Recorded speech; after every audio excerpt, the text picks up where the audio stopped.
On a eu de la chance. Nos parents nous ont toujours dit de voir l'aspect positif des choses négatives. Après le tsunami, on a dû rentrer à Londres en faisant du stop.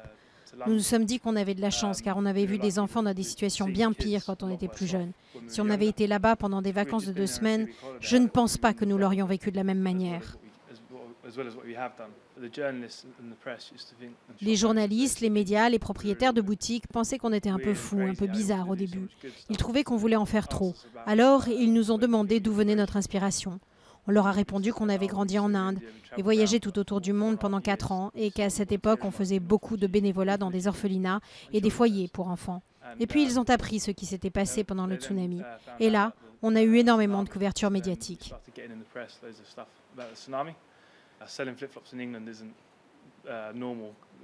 Vendre des flip-flops en Angleterre, ce n'est pas normal.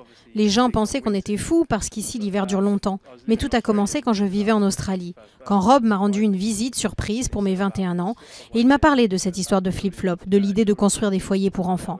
Je me suis dit que c'était génial parce qu'on a grandi avec des flip-flops aux pieds. On a voyagé tout autour du monde, on a passé 4 ans et demi en Inde, dans le subcontinent indien, en Asie et on portait toujours des flip-flops. Donc c'était une évidence pour nous et c'est parti de cette idée. And we were always in flip-flops, so kind of had like the match just like gelled together, and we went from there. Si on fabrique et qu'on distribue des flip-flops tout autour du monde, nous aurons des orphelinats partout. C'est aussi simple que ça. Notre objectif est de créer plus de flip-flops et de construire plus d'orphelinats.